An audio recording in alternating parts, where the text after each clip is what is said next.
Gravel Bike California here, along the Central Coast, ready to expose you to some Big Sur gravel. Now, the beauty in this region is unparalleled. At the same time, is what's been problematic to cause its passage. With these steep cliffs, traversing this area has always been problematic, let alone maintaining it. Still, if there was some piece of dirt along the way, guess who would probably find it? Surveyors, but I looked at maps and we're gonna do some. So, let's roll.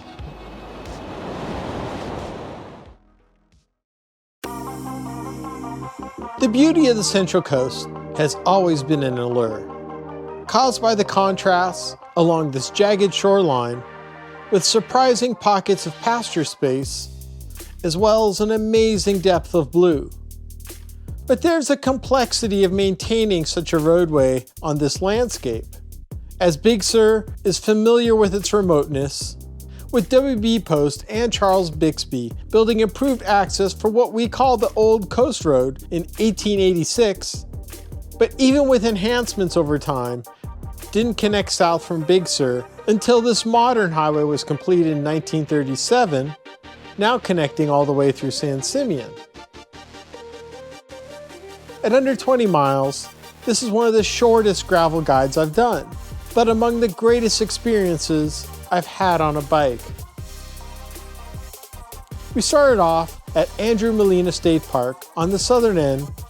that was property of the Cooper lineage from 1886 to 1965, with the dirt ready to go on Old Coast Road, already bringing us smiles, even though the first mile and a quarter hit us at 9%, meaning you gain elevation fast, as you may forget you're surrounded by private property. But with views like these, your focus may be seaward, or what's in front of you is exquisite as well. It's hard to believe there's only 9 miles left of this road as the climbing eases up, but you're not quite ready for speed yet, because you just want to savor this ride as much as possible. But this landscape keeps throwing you surprises, not getting an inkling from below that we'd be enveloped by a canopy of trees that controls the absence of light, making the exit spectacular. Only 2 miles in and this is already a must-do.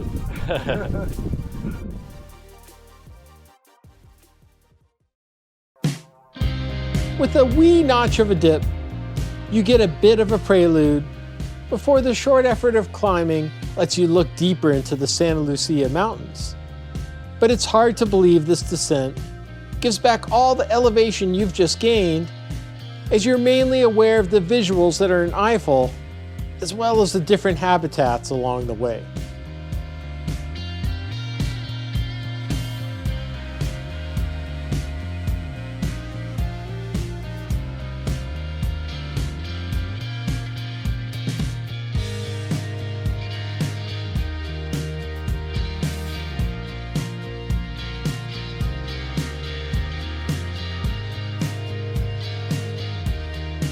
I'll accept that we had to bottom out at some point,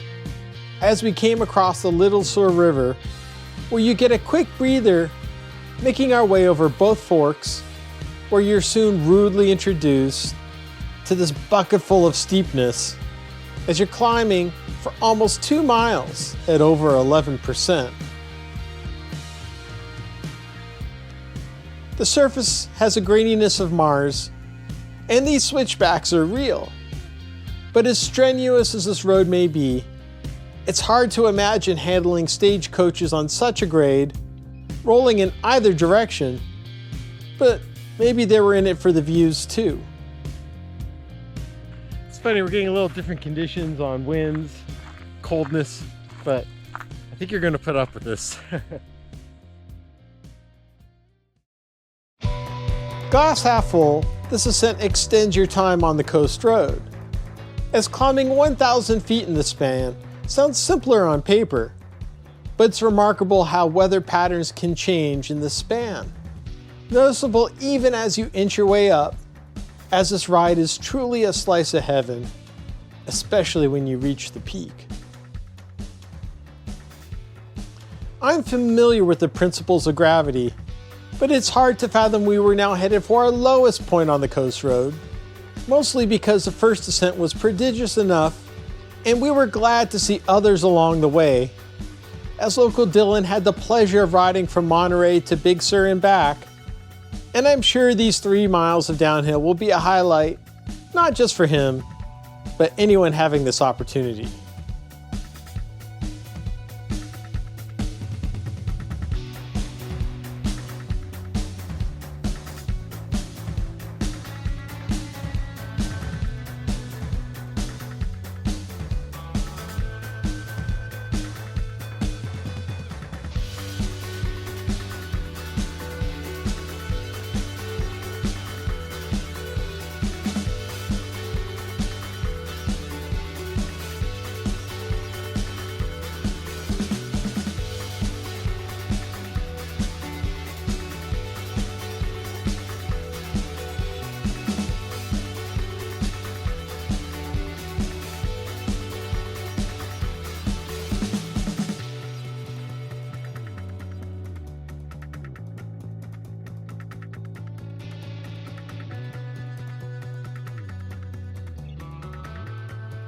Bottoming out crossing Bixby Creek, it's hard to believe there's only 1 mile of dirt left, but you still have to buckle up,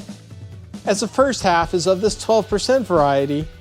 but this is a ride where great moments are replaced by even greater ones, as this is reason alone just to come.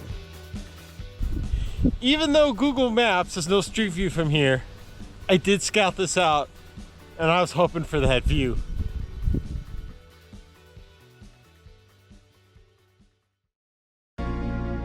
While some homeowners have staked to these views,